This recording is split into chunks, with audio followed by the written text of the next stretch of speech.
After the wedding, my son-in-law showed up at my door with a notary. "We've sold this house. You're moving to a nursing home." I smiled. "Great. But first, let's stop at the police station. They're very interested in what I sent them about you." This isn't just a story about losing your home. It's about the kind of betrayal that makes your blood run cold. The moment you realize someone you love, someone you just welcomed into your family, is a monster wearing a charming smile. It started, unbelievably, just 2 days after my daughter's wedding, a day I'd paid $15,000 for, when my new son-in-law, Philip, looked me dead in the eye and casually informed me, "We just sold your house.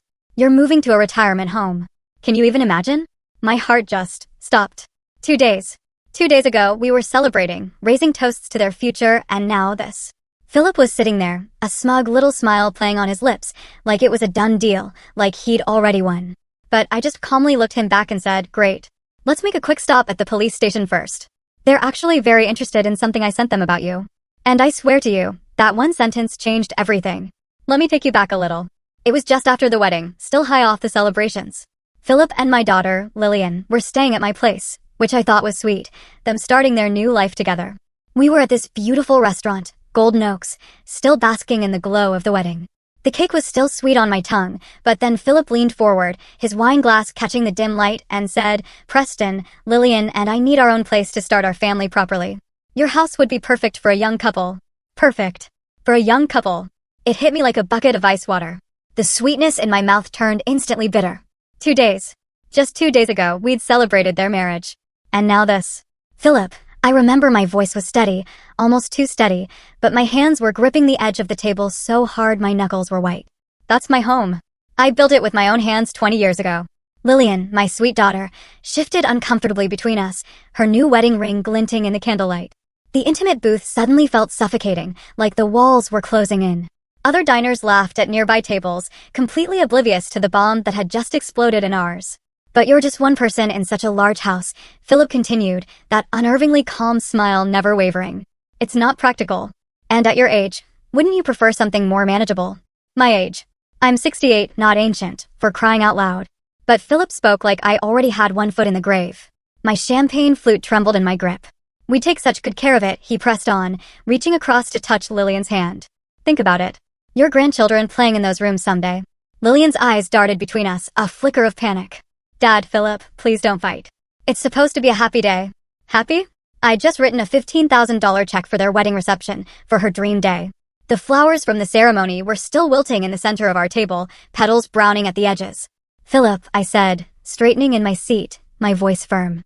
"At my age, I'm still strong enough to make decisions about my own property. You can stay for a few days while you find your own place."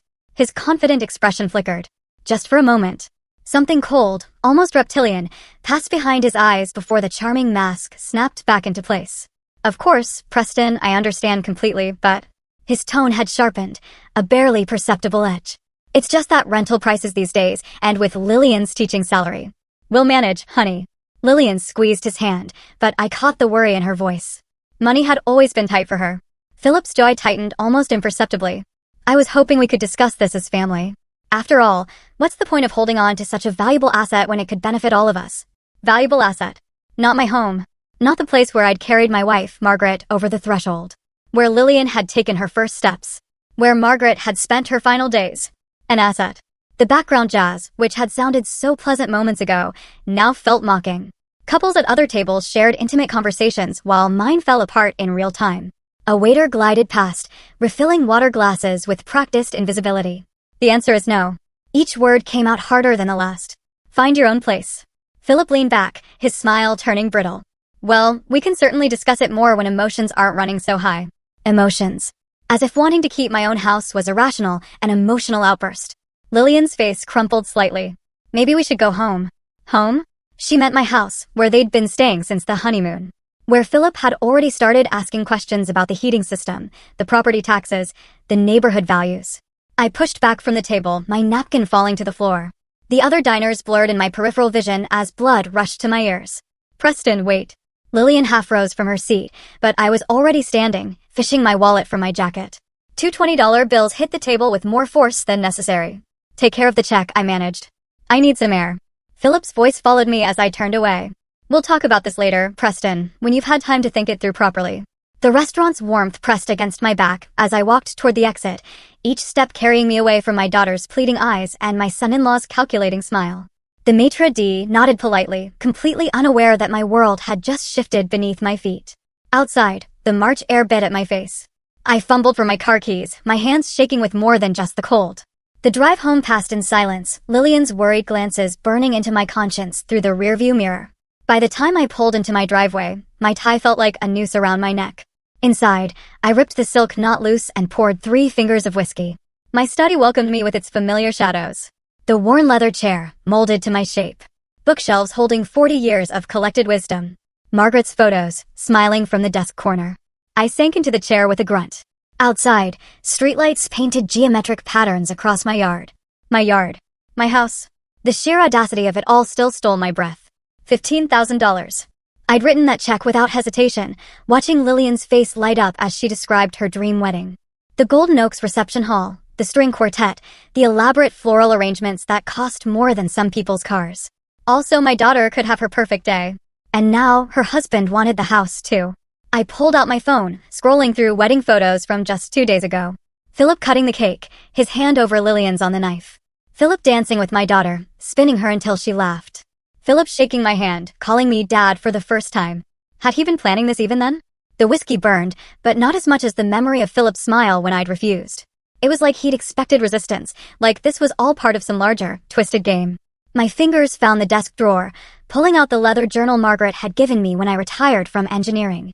For all those ideas rattling around in your head, she'd said. March 17th, 2025. I wrote the date carefully. Philip Green made demand for house ownership during wedding celebration dinner. Claims practical concerns. Mentions my age repeatedly. Lillian uncomfortable but supportive of husband. The pen felt heavy in my hand. What kind of man does that? 2 days after a wedding I paid for, he wants my home. Not asking to buy it, not suggesting we sell and split proceeds. He wanted it handed over, like I was some doddering old fool ready for the nursing home. I set the pen down and walked to the window. The street looked peaceful. Porch lights glowing, televisions flickering behind curtains. Normal families living normal lives, not dealing with sons-in-law who spoke about valuable assets over wedding cake. Back at the desk, I opened my laptop. Bank statements, property records, insurance documents. Numbers that represented a lifetime of careful planning. The house was worth $400,000, maybe more in today's market. My pension and savings would last another 20 years, maybe 30 if I was careful. Philip knew all this somehow. His questions during the engagement hadn't seemed invasive at the time, just a future son-in-law showing interest in family matters. Now they felt like reconnaissance. What's your property tax situation like, Preston? This neighborhood must have great appreciation rates. Have you considered what you'll do with all this space eventually? I'd answered honestly, proud of my financial stability. Proud to show Lillian's fiancé that she came from a secure family. Margaret's photo caught the lamplight, her eyes seeming to watch as I worked. What would she say about the situation? She'd always been better with people than me. Better at reading hidden motives. Trust but verify, she used to say. People show you who they are if you pay attention. I'd been too happy about Lillian's engagement to pay proper attention. Too grateful she'd found someone after her divorce 3 years ago. Too relieved she seemed settled and content. The journal lay open, waiting for more observations. I picked up the pen again. Philip Green, 38 years old, business consultant, claims to help small companies improve efficiency. Works from home, travels occasionally for clients. Never mentioned specific companies or showed detailed business knowledge during conversations. The more I wrote, the more questions emerged. What exactly did Philip do for work? I'd never seen him in a proper office building, never heard him take business calls around the house. His income seemed adequate, but not excessive. Yet he'd proposed with a 2-carat ring that must have cost $20,000. I closed the journal and reached for my phone. Tomorrow, I'd start asking questions, beginning with a call to Edward Lloyd. My lawyer had handled Margaret's estate. Knew my financial situation. Understood the value of discretion. Something felt wrong about Philip Green. Very wrong. The grocery bags felt heavier than usual as I pulled into my driveway Thursday afternoon. 2 days of restless sleep since that restaurant confrontation had left me drained. Every shadow seemed to hide new threats to my peace of mind. Cecil Brown, my neighbor, straightened from his flower bed as I stepped out of the car. His weathered face wore the expression of a man with urgent news to share. Preston. He crossed from his yard to mine with quick steps. I need to tell you something important. I set the groceries on my car's hood. Cecil's former police instincts were evident in his serious tone. What's going on? Yesterday afternoon, Philip brought someone to your house. Cecil glanced toward my front door, then back to me. Business type in a suit, carrying a briefcase and some kind of measuring device. My blood went cold. What were they doing exactly? Walking around the property, measuring things, taking photos. The guy was writing everything down in a notebook. Cecil's eyes narrowed. Looked like a professional assessment to me. Real thorough job. The groceries suddenly felt insignificant. How long were they there? About an hour, maybe longer. Philip had keys. Let him inside, too. Cecil's expression showed he understood the implications. Guy spent a lot of time in your backyard. Measured the fence line. Took pictures of the foundation. My hands clenched into fists. Figured you knew about it. Otherwise, I would have called sooner. Thank you, Cecil. This is very important information. I grabbed the grocery bags with shaking hands. Very important indeed. Inside, I dropped the bags on the kitchen counter and went straight to my study. The computer took forever to boot up, each second stretching like an hour while my mind raced through possibilities. Browser history. If Philip had used my computer, there would be traces. The search history loaded, and my worst fears materialized on the screen. Wednesday afternoon, while I'd been at the hardware store, someone had conducted extensive research. Property appraisers, Chicago suburbs, real estate evaluation services, quick house sale companies, cash buyers, residential properties. Each search term hit like a physical blow. I scrolled down, finding more. Legal requirements, property transfer Illinois, power of attorney, real estate transactions, elderly homeowner assistance programs. My hands trembled as I clicked through the visited websites, professional appraisal services, companies that promised quick sales for cash, legal firms specializing in property transfers for senior citizens. Philip hadn't just brought an appraiser to my house. He'd researched the entire process of taking it from me. The chair creaked as I leaned back, processing the magnitude of his deception. This wasn't a spontaneous request made over dinner wine. This was a calculated plan, probably months in the making. I thought about the engagement period, Philip's careful questions about my finances, his interest in my daily routines. Had he been evaluating me like a target from the beginning? My phone buzzed. A text message from Lillian. Dad, are you feeling better? Philip says you seemed upset at dinner. Maybe we can all talk tonight. Talk. Philip wanted to talk again, probably to present his reasonable proposal, backed by professional appraisals and legal research. I stared at the screen, the evidence clear as daylight. With trembling fingers, I reached for my phone and dialed Edward Lloyd's number. This was bigger than just wanting my house. This was systematic fraud, and I needed professional help immediately. Edward Lloyd's office, this is Sandra. My hands shook as I gripped the phone tighter. Sandra, it's Preston Weaver. I need to speak with Edward immediately. It's urgent. He's with a client, Mr. Weaver. Can I have him call you back? Tell him it's about fraud. Real estate fraud. The words felt foreign in my mouth. Tell him my son-in-law, Philip Green, is trying to steal my house. A pause. I'll get him right away, sir. The wait stretched endlessly. I paced my study, the browser history still glowing on the computer screen like evidence of a crime already committed. Preston. Edward's voice carried immediate concern. Sandra said something about fraud involving your son-in-law? Philip Green. I forced the name through gritted teeth. He's planning to take my house, Edward. I have proof he's been researching how to do it legally. The silence on Edward's end lasted too long. Philip Green, you said? Yes, he married my daughter 2 days ago, and now he's Preston. I need you to sit down. Edward's professional tone had shifted to something more urgent. Give me a moment to check something in my files. I heard keyboard clicking, papers rustling. The familiar sounds of Edward's methodical approach to legal problems, but his tone suggested this wasn't routine. Preston, I have 3 active cases involving Philip Green. Each word hit like ice water. He specializes in real estate fraud targeting elderly homeowners. The room tilted around me. Are you saying he's done this before? His pattern is consistent. Marry into families, gain trust, then use forged documents to claim property ownership. Edward's voice had gone completely professional, like he was reading from case files. The victims are always men in their 60s or 70s. Always recently widowed, always with adult children who are financially struggling. My free hand found the desk edge for support. But he just married my daughter. That's exactly his timeline, Preston.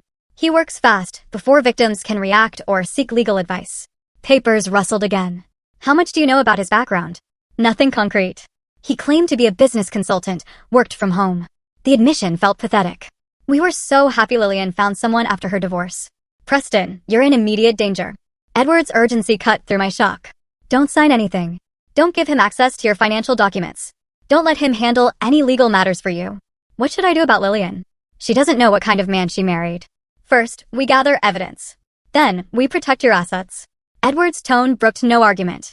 Your daughter's heart can heal, but your life savings can't be recovered if they're stolen. I stared at the computer screen, at the evidence of Philip's research. He brought a property appraiser to my house yesterday. Used my computer to research the legal process. That's his standard procedure. Professional appraisal, forged transfer documents, corrupt notary to validate the signatures. Edward spoke like he was reading from a playbook. Tell me exactly what you've observed. I described everything: the restaurant demand, the appraiser visit, the browser history, Philip's questions during the engagement period. Classic pattern, Edward confirmed. Preston, I'm clearing my schedule. Can you come to my office first thing tomorrow morning? Bring every document related to your property. Deed, will, insurance policies, bank statements. Should I call the police? Not yet. We need ironclad evidence first. Edward's experience showed in every word. Philip is sophisticated. He's beaten fraud charges before by claiming the victims willingly transferred property and later developed memory problems. Memory problems? The implication stung, but I understood the strategy. One more thing, Preston. Edward's voice carried a warning. Be very careful around him until we meet.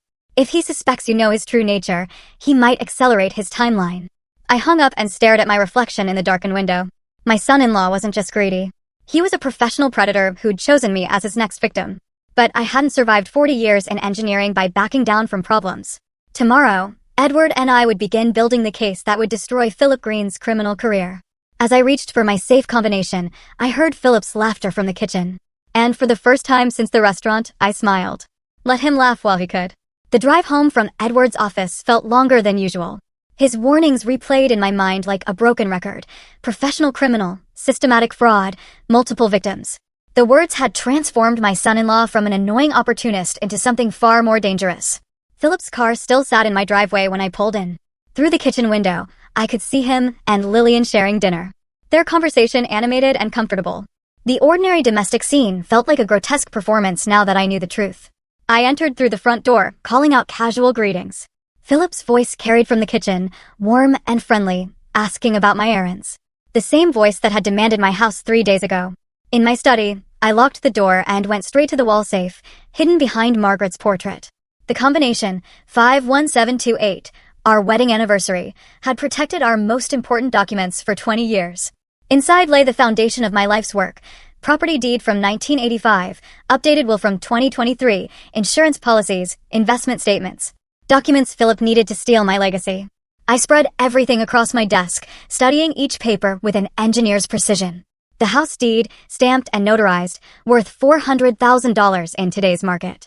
My will, leaving everything to Lillian, updated after Margaret's death. Bank statements showing retirement savings that had taken decades to accumulate. Philip had access to none of this yet, but Edward's warnings echoed. He works fast. From the kitchen came the sound of dishes being cleared. Normal married couple routines that masked Philip's predatory nature. How many other families had he infiltrated this way? How many other fathers had sat in their studies, realizing too late that they'd welcomed a thief into their homes? I pulled out my journal and began documenting everything with methodical precision. Each suspicious conversation. During the engagement period, every question about finances that had seemed caring, but was actually reconnaissance. Preston, you must get tired rattling around in this big house. Have you considered what you'll do with all this space eventually? Lillian worries about you living alone. Every comment now revealed its true purpose: evaluation of my vulnerability, assessment of my attachment to the property, manipulation of my daughter's concern for my welfare. The safe also contained Margaret's jewelry, including her engagement ring. 2 carats, similar to what Philip had given Lillian. Where had a struggling business consultant gotten $20,000 for a ring? I photographed each document methodically, storing copies in multiple locations. If Philip somehow accessed the originals, I'd still have proof of ownership. The engineer in me understood redundancy and backup systems. My phone rang. Lillian. Dad, are you okay? You've been so quiet since the wedding dinner. Her voice carried genuine worry. The same concern Philip was undoubtedly exploiting. I'm fine, sweetheart. Just tired. Philip thinks maybe we should all sit down and talk things through. Clear the air. Clear the air, or present his forged documents and fake appraisals, backed by legal research and professional preparation? Maybe tomorrow, I said. Let me get some rest first. After hanging up, I continued my security preparations.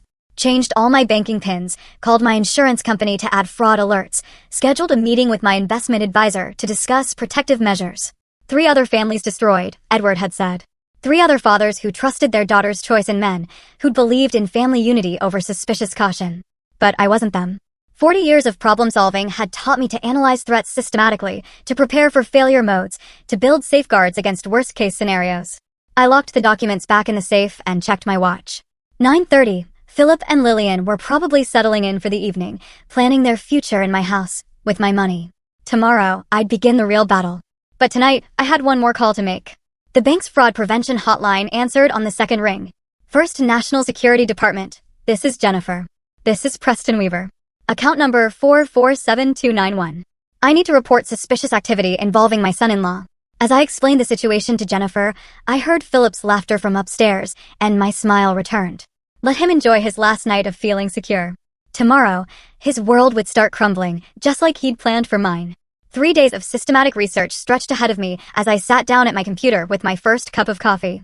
Edward had given me a list of previous victims' names, and I had 48 hours before our planned meeting with law enforcement. Philip was still asleep upstairs with Lillian, giving me precious hours to work undetected. The first victim lived in Phoenix, Eleanor Martinez, 73, whose daughter had married Philip in October. By Christmas, forged documents claimed she'd sold her house to a cash buyer for below market value. I found her on Facebook through her daughter's profile. Recent posts showed a cramped apartment, complaints about rising rent, photos of grandchildren she could no longer visit regularly. The contrast with her previous posts, a spacious ranch house, garden photos, family gatherings, told the story Edward's files had outlined. Philip's social media presence painted a different picture: professional headshot, business conference photos, testimonials from satisfied clients. But cross-referencing dates revealed impossibilities. Philip claiming to be in Denver consulting while simultaneously honeymooning in Phoenix with Eleanor's daughter. Screenshot by screenshot, I documented the contradictions. Philip's LinkedIn showed 3 different business addresses in 18 months. His Facebook relationship status had been married to 4 different women in 2 years, each relationship lasting exactly the same timeline: quick courtship, lavish wedding, immediate housing concerns. Day 2 brought phone calls Edward had arranged. Eleanor Martinez's voice shook as she described her ordeal.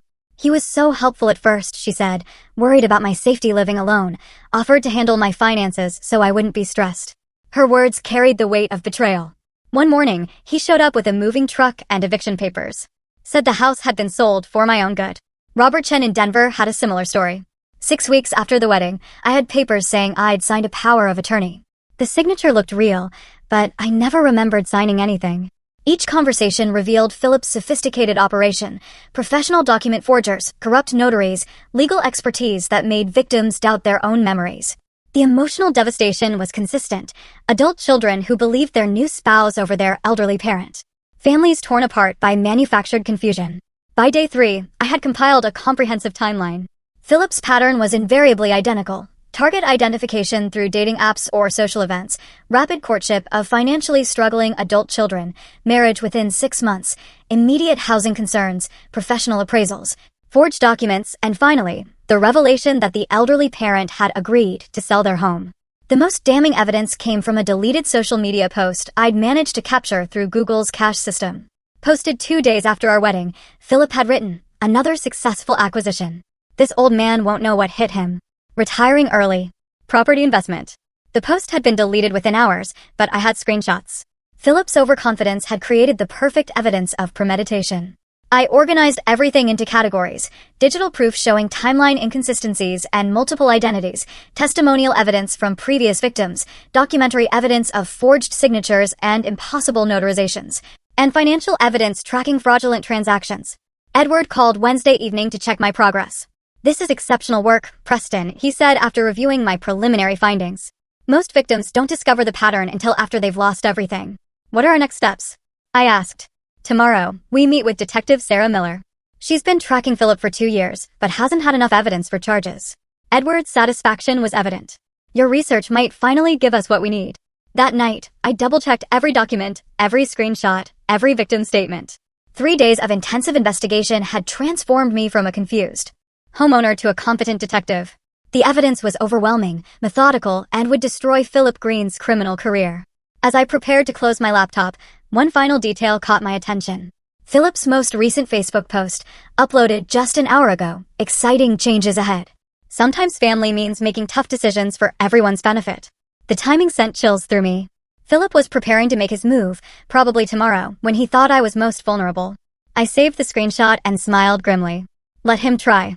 I was ready. After 3 intense days hunched over my computer, gathering evidence against Philip, I decided I needed to clean the house properly. The irony wasn't lost on me. preparing my home while planning to protect it from the man sleeping upstairs with my daughter. As I moved the coffee table to vacuum beneath it, something caught the morning light. A tiny lens, no bigger than a shirt button, nestled behind the decorative ceramic bowl Margaret had bought in Italy. My engineering mind processed the impossibility immediately. This wasn't dust or a drop screw. Someone had placed a camera in my living room. My hands trembled as I examined the device more closely, professional grade, motion activated, with what looked like a micro SD card slot. The installation was sophisticated, nearly invisible, unless you knew exactly where to look. Philip had been recording me. The violation felt worse than his demand for my house. This was my sanctuary, the place where I'd grieved Margaret, where I'd made private phone calls, where I'd planned my investigation. All of it captured on digital video. I fought the urge to rip the device from its hiding place. Evidence. This could be evidence if I handled it correctly. Using a small screwdriver from my toolbox, I carefully extracted the micro SD card. My computer took forever to recognize the tiny device, each second stretching as I imagined what recordings Philip might have made. 47 video files appeared on screen, spanning 2 weeks. The earliest dated from Philip's third day in my house. I clicked the first file with mounting dread. My own face filled the screen, talking on the phone with my insurance company about routine policy questions. The audio quality was crystal clear. The video surprisingly sharp for such a small device. File after file showed my daily routines, morning coffee, evening news, phone conversations with Edward about estate planning. Philip had been cataloging my life, learning my patterns, probably searching for information he could use against me. Then I found what he'd really been recording. File 38 showed Philip himself standing in my living room while I was at the grocery store. He was on his phone, speaking to someone with casual confidence. The old man is completely trusting. Philip's voice came through my computer speakers with crystal clarity. By the end of the month, the house will be ours. The documents are almost ready. I paused the recording, my heart hammering. Here was Philip's voice, in his own words, admitting criminal intent. The conversation continued. Richard, are you sure the notary stamps will pass inspection? Richard, a name I didn't recognize, but clearly Philip's accomplice. These elderly targets sometimes surprise you, came the reply through Philip's phone speaker. He's exactly like the others. Philip's laugh carried cruel satisfaction. Proud, independent, but ultimately naive. He actually paid $15,000 for our wedding. Made it so easy to look legitimate. My vision blurred with rage. Every suspicion confirmed. Every fear validated. The recording continued. And the daughter? Lillian will never believe her precious daddy over her loving husband. She's the perfect cover. Perfect cover. My daughter wasn't his wife. She was his alibi. I copied the file immediately, creating backups on multiple devices. This single recording was worth more than 3 days of detective work. Philip's own words, clearly stating his criminal intentions, naming his accomplice, revealing his complete plan. Richard Fox, I learned from further recordings, was the corrupt notary who'd validated forged documents for Philip's previous victims. Phone conversations between them laid out the entire operation: target selection, document preparation, family manipulation, property transfer. But Philip had made one crucial mistake. His arrogance had led him to discuss his crimes in detail, never suspecting that his own surveillance equipment would become evidence against him. I stared at my reflection in the computer screen, processing the magnitude of this discovery. The hidden camera had been meant to give Philip an advantage. Inside information about my defenses and daily routines. Instead, his overconfidence had handed me irrefutable proof of his criminal conspiracy. I closed the laptop and reached for my phone. This evidence changed everything. It was time to stop investigating and start prosecuting. Detective Sarah Miller had been Edward's recommendation for cases exactly like this. As I dialed the police department, I finally felt like I was moving from defense to offense. Philip's own arrogance would destroy him. The downtown police station looked more intimidating than I'd expected. I walked through the front doors, carrying a briefcase filled with 3 weeks of evidence against my son-in-law. The hidden camera recordings from yesterday had been the final piece of a puzzle I never wanted to solve. But Detective Sarah Miller had agreed to see me immediately when I mentioned Philip Green's name. Mr. Weaver? A woman in her 40s approached, badge prominent on her jacket. I'm Detective Miller. Thank you for coming in. Her handshake was firm, professional, but I caught genuine curiosity in her expression as she led me toward an interview room. I have to admit, I wasn't expecting much when you called, she said, gesturing for me to sit across from her at a metal table. Most elderly fraud victims have very little concrete evidence. I set my briefcase on the table with deliberate precision. Detective Miller, I spent 40 years as an engineer. I believe in documentation. She opened my case and began reviewing the organized folders. Her eyebrows rose steadily, social media screenshots, victim testimonies, financial records, and finally, the audio recordings from Philip's hidden camera. After reviewing what you've brought me, she said after 20 minutes of careful examination, I can say that this is the most comprehensive case file I've seen in 15 years. Detective Miller turned to her computer, typing rapidly. We've been tracking Philip Green across 3 states for 8 months. He's wanted in connection with at least 12 fraud cases. 12. The number stunned me. How is that possible? He's very good at what he does. Her tone carried professional frustration. Victims are often too embarrassed to report, and evidence is usually insufficient for prosecution. She pulled up Philip's police file, showing me a map with red pins marking locations across Illinois, Colorado, and Arizona. Each pin represented a destroyed family. Well, I'm not embarrassed, I said firmly. And I have plenty of evidence. That you do. Detective Miller leaned forward, her manner shifting from routine intake to active strategizing. Mr. Weaver, you could be the key to finally stopping this man, but it would require your active cooperation in a sting operation. My pulse quickened. What kind of cooperation? We'd need you to act normally. Let Philip proceed with his plan while we record everything for evidence. She studied my face carefully. It means letting him think he's succeeding until we have him on tape committing the crime. The idea of pretending normalcy while Philip plotted against me felt surreal. You want me to let him think he's winning? Until we have irrefutable evidence of criminal intent. Your recordings are excellent, but we need him attempting the actual fraud. Detective Miller's experience showed in her methodical approach. It's the only way to guarantee conviction. What about my safety? We'll have officers positioned around your house. Response time under 30 seconds. She pulled out a small device, no bigger than a car key fob. Panic button. One press brings immediate backup. I held the device, feeling its weight. After 3 weeks of gathering evidence, the prospect of finally confronting Philip directly felt both terrifying and necessary. When would this happen? Based on your recordings, Philip mentioned, end of the month. That gives us 1 week to prepare. Detective Miller began organizing my evidence into official police folders. We'll need to install additional recording equipment, coordinate with the district attorney's office, and brief our tactical team. What about Lillian? My daughter doesn't know what she's married to. Detective Miller's expression softened slightly. Family situations are always the hardest part of these cases. But protecting your daughter means stopping Philip before he destroys more families. I thought about Eleanor Martinez crying over her lost home. Robert Chin hospitalized from stress. 12 families torn apart by one man's greed. Detective Miller, what do you need from me? Everything you've given me today is a perfect start. She stood, extending her hand again. Tomorrow morning, my technical team will visit your house to install surveillance equipment. By tomorrow evening, we'll be ready for Philip's next move. As she walked me to the station exit, I felt the weight of our plans settling on my shoulders. 24 hours to mentally prepare for the most important conversation I'd ever have with Philip. Mr. Weaver, Detective Miller said at the door, in 15 years of police work, I've never seen a victim turn the tables this completely. Philip Green has no idea what's coming. I drove home, knowing that my quiet retirement had just become the final chapter of a criminal's career. The house felt different as I walked through the front door, knowing that within 24 hours, it would be transformed into a crime scene. Detective Miller's technical team would arrive at 8 a.m. to install their equipment, and by evening, every word Philip spoke would be recorded for evidence. I had one night to mentally prepare for the performance of my life. Lillian and Philip were out for the evening, giving me precious hours of solitude to process what lay ahead. I sat in my study, surrounded by the evidence that had brought me to this point, and tried to imagine tomorrow's conversation.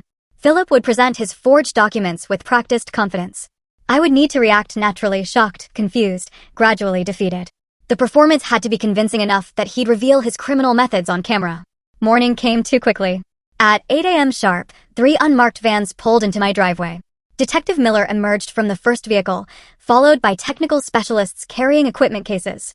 Mr. Weaver, we'll have everything installed within 4 hours, she announced, directing her team toward my house. After that, we rehearse. I watched in fascination as the specialists worked with surgical precision. Microcameras appeared throughout my living room and kitchen, each device smaller than a quarter and completely invisible once positioned. Audio equipment followed, directional microphones that could capture whispered conversations from across the room.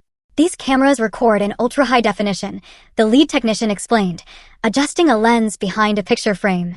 The audio system filters background noise automatically. Unless Philip specifically looks for surveillance equipment, he won't notice anything. Detective Miller handed me an earpiece no bigger than a hearing aid. Direct communication with our monitoring station. We'll be able to guide you if necessary. Where will you be positioned? Mobile command unit across the street. Officers in neighboring houses. Backup team 2 blocks away. She showed me a tablet displaying multiple camera angles from my own living room. Response time will be under 30 seconds if you use the panic signal. By noon, the installation was complete. My familiar home had become a sophisticated recording studio. Every surface concealing equipment worth thousands of dollars. Now we rehearse, Detective Miller announced. For 2 hours we practiced likely scenarios. A detective played Philip while I rehearsed natural responses to his manipulation tactics. Remember, your safety is our top priority, Detective Miller emphasized. Don't try to trap him. Let him reveal his criminality organically. Just be yourself. Be suspicious. Ask the questions any reasonable person would ask. So, Preston, we need to discuss the house transfer paperwork, the detective said, role-playing Philip's likely approach. I'm not interested in transferring anything, I replied. Perfect. Keep your responses natural and firm. The more he has to explain, the more evidence we'll gather. At 3 o'clock, Detective Miller tested all communication systems one final time. The earpiece crackled to life. Testing, Mr. Weaver. Can you hear me clearly? Crystal clear. Excellent. Officers are moving into position now. I watched through my kitchen window as neighbors I'd known for years welcomed, visiting relatives into their homes. Cecil Brown gave me a subtle nod from his front yard, knowing his house now contained 2 armed officers. Technical check complete, Detective Miller reported. All cameras recording, audio levels optimal, communication systems active. The house looked exactly the same. The quiet suburban street had become a crime scene, and the entire community was witnessing Philip's downfall. Mr. Weaver, for the record, Detective Miller said, did these men attempt to fraudulently claim ownership of your house using forged documents? Yes, Detective. Using fake signatures, corrupt notary seals, and systematic intimidation tactics. He's lying. Philip's desperation was complete now. This was a legitimate family arrangement. I was helping an elderly man who can't manage his own affairs. The irony was perfect. Philip's final defense was exactly the condescending attitude that had motivated me to fight back so methodically. Your honor will determine the legitimacy, Detective Miller replied, leading Philip toward the door in handcuffs. Richard's cooperation began immediately. Officers, I have information about other operations. Other targets Philip was researching. I want to help prevent more crimes. Smart choice, Mr. Fox, Detective Miller said. Full cooperation might reduce your sentence from 15 years to 5. As the police cars loaded their prisoners, media vans began arriving. Word had spread quickly through the neighborhood that a major fraud operation had been exposed by an elderly resident's detective work. Mr. Weaver, a reporter called from behind police tape. How did you discover this criminal scheme? 40 years of engineering taught me to analyze problems systematically, I replied. When something doesn't make sense, you investigate until it does. Detective Miller returned as the crowd dispersed. Outstanding work, Mr. Weaver. This arrest closes cases in 5 states. You've probably saved dozens of families from similar fraud. What happens next? Trial in about 8 weeks. With your evidence and today's recordings, conviction is virtually certain. She handed me her card. The district attorney will want to discuss your testimony. But this case is as solid as they come. I looked at my house, finally secure again, no longer under threat from criminal predators. The surveillance equipment would be removed tomorrow, returning my home to normal. But I would never be the same person who'd been surprised by Philip's demand 3 weeks ago.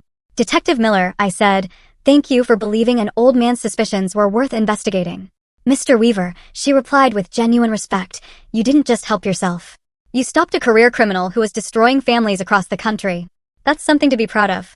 As the last police car disappeared down my quiet street, I realized that while this battle was won, the war for justice was just beginning. Philip's trial would be the final chapter in a story that started with his arrogant demand for my house. But tonight, for the first time in weeks, I would sleep peacefully in my own bed, in my own house, protected by my own intelligence and determination. 8 weeks had passed since Philip's arrest, and I walked up the granite steps of the Cook County Courthouse, carrying the same briefcase that had helped convict him. The spring morning was crisp, May sunshine warming my face as I prepared for the final confrontation. Detective Miller waited by the courthouse entrance, and she smiled as she saw me approaching. Ready for the final chapter, Mr. Weaver? She asked. More than ready, I replied, feeling the weight of justice in my briefcase. Inside, the courtroom buzzed with activity. Philip sat at the defendant's table in an orange jumpsuit, his confident swagger replaced by the hollow stare of a man facing decades in prison. Richard Fox had already pleaded guilty in exchange for testimony against his former partner. But the most important sight was Lillian, sitting in the front row behind the prosecution table. She'd filed for divorce within a week of Philip's arrest, reclaiming her maiden name and her dignity. When our eyes met, she smiled with the same warmth I remembered from her childhood. Judge Jonathan Clark called the court to order. Ladies and gentlemen of the jury, we are here today to determine the guilt or innocence of Philip Green on charges of interstate fraud, forgery, elder abuse, and criminal conspiracy. The prosecutor's opening statement laid out Philip's criminal empire systematically: 12 victims across 5 states, over $2 million stolen in property, a pattern of targeting elderly homeowners through marriage fraud spanning 3 years.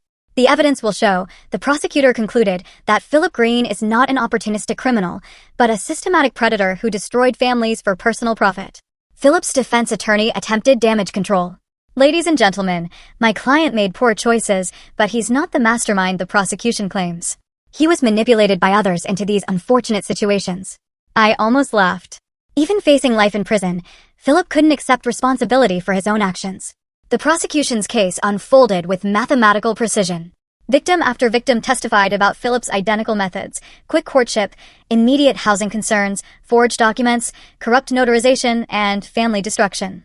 Eleanor Martinez from Phoenix spoke through tears about losing her home of 40 years. Robert Chen from Denver described the stress-induced heart attack that followed his eviction. Each story was identical, each family devastated by the same systematic predator. Then came the audio recordings from Philip's own surveillance camera. The courtroom fell silent as his voice filled the room. The old man is completely trusting. By the end of the month, the house will be ours. Philip's face crumpled as he heard his own words condemning him. There was no defense against his own recorded confession. "Mr. Weaver," the prosecutor called, "please take the stand." I walked to the witness box with steady steps, feeling the weight of not just my own case, but all the families Philip had destroyed. "Mr. Weaver, please describe the events of March 25th. The defendant arrived at my house with forged documents claiming I had sold my property," I said clearly. "He demanded immediate eviction and threatened nursing home placement if I didn't comply." "How? Did you respond?" I suggested we visit the police station, where I had already reported his criminal activities based on 3 weeks of investigation. Philip's attorney attempted cross-examination. "Mr. Weaver, isn't it possible this was simply a family misunderstanding?" "Counselor," I replied with engineering precision, "systematic criminals who target elderly victims across multiple states don't create misunderstandings, they create federal cases." The courtroom erupted in quiet laughter. Even the judge smiled. After 2 days of testimony, the jury deliberated for less than 3 hours. The verdict was unanimous. Guilty on all counts. Judge Clark's sentencing was swift and merciless. "Mr. Green, you have systematically targeted vulnerable elderly citizens for financial exploitation. This court sentences you to 12 years in federal prison with full restitution to all victims." Philip's legs gave out as the bailiff approached with handcuffs. The confident predator, who demanded my house 2 months ago, was now a broken man facing more than a decade behind bars. Richard Fox received 5 years with possibility of parole. His cooperation noted, but not excused. Outside the courthouse, Lillian hugged me tightly. "Dad, I'm so proud of how you protected not just yourself, but all those other families. Sweetheart, you love someone who deceived professionals for years. That shows your good heart, not poor judgment. How can you forgive me for bringing him into our lives? Because you're my daughter, and you deserve someone who values the wonderful person you are." Detective Miller joined us on the courthouse steps. "Mr. Weaver, this case will be taught in police academies. You've shown that age brings wisdom, not vulnerability." As Lillian and I drove home together, she reached over and squeezed my hand. "Dad, what's next for you?" I thought about speaking engagements for elder fraud prevention, about helping other victims find their voice, about using my engineering mind to solve problems beyond just my own. "Whatever comes next," I said, "I know I can handle it." At 68, I had learned that protecting family requires not just love, but strategic thinking, careful preparation, and unwavering determination. Sometimes that combination is exactly what justice needs most. My house was safe, my daughter was healing, and Philip Green would spend the next dozen years remembering the old man who refused to be his victim.